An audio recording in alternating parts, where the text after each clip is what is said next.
How do you build your idea? How do you test it? How do you make sure it doesn't suck? Well, today we're going to talk about it by using user story mapping in Agile Product Development. So user story mapping is a dead simple idea. It allows you to visually map the entire journey the user has while interacting with your product from the beginning, middle, and an end. Right. So let me take you to a practical, simplified example that hopefully is going to explain you how user story mapping works. So let's imagine we're going to build an online shop, an e-shop, right? After we have identified the pain points, the gain points of our user, and we know what the user would like from that e-shop, or we think we know.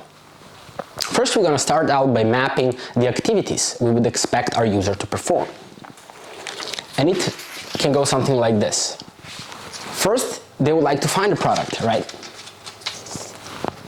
Then they want to examine the product, have a look how the product looks like, add it to the basket,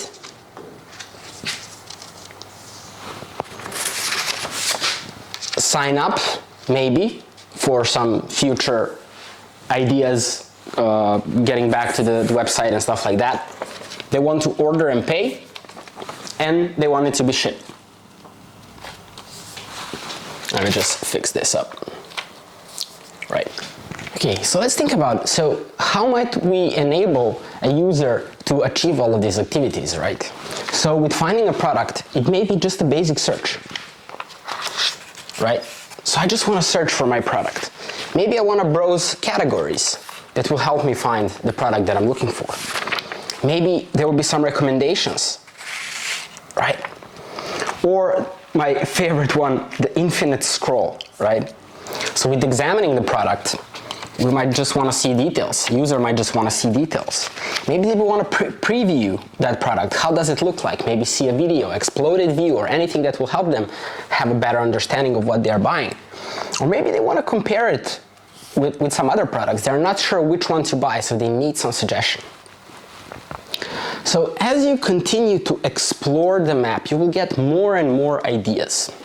Now that we have explored the map and have this very simplified example of a user journey that they have, or the backbone of activities we expect them to perform, and all the tasks associated with those activities, now we need to think about, okay, so how do we decide what do we work on first, right? Because as we continue to explore the map, we will have more and more and more ideas. The team will have ideas, the stakeholders will have ideas, the users will have ideas, everybody who we talked about have ideas, and that's the number one problem.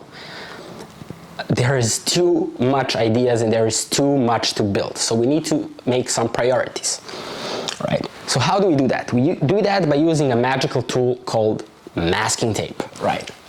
So what would you do? You would ask, maybe if you're doing Agile Product Development, you would ask the product owner, hey product owner, what should we focus on first? What should be our first priority? And if the product owner done the homework properly, if they have talked to the user, if they have a vision of the product, if they have all the data at their disposal and did all the user experience and product discovery properly, they will tell you, right? So how we do that? Take a piece of masking tape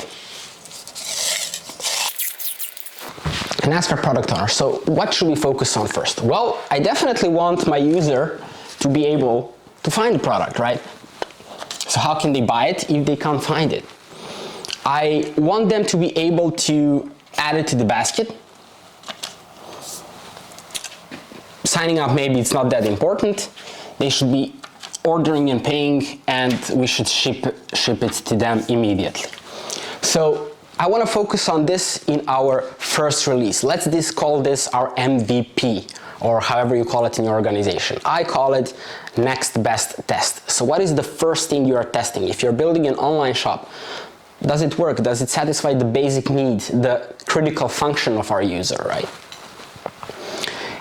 So how might we do that, right? So how can you find a product? Let's just do a basic search.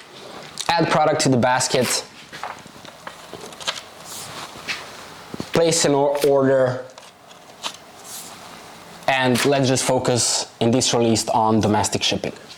And there we have our first release. So, product owner, we have built this, we have tested our hypotheses, we have learned a lot. Now, based on all of that feedback that we got, what should we focus on next? Well, let's use the magic tool again, right?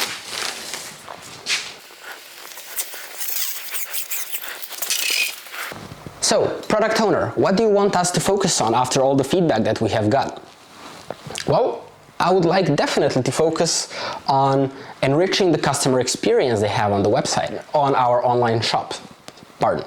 So I definitely want them to have a better understanding of how the product looks like there. I want them also to have a tailored experience so they're able to sign up and maybe have some sort of experience just for them, right? So how might we do that? Well, with examining the product, I definitely want them to, let's say, preview that product, just to see how it looks like. I want them to sign up via email, no need for any additional details. And let's help our user find the product even better, right? So we can maybe take some recommendations, right? Like users who have bought this product also bought this one, or they have looked at the same product. So give some recommendations there, right?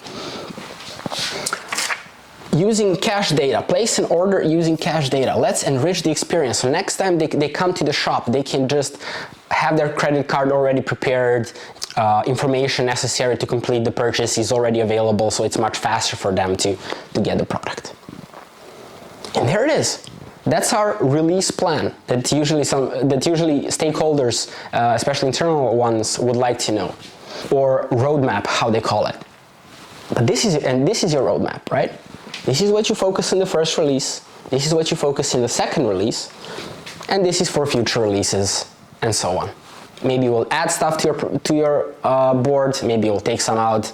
It all depends while you iteratively and incrementally build your way to success. And that's the whole point with doing this.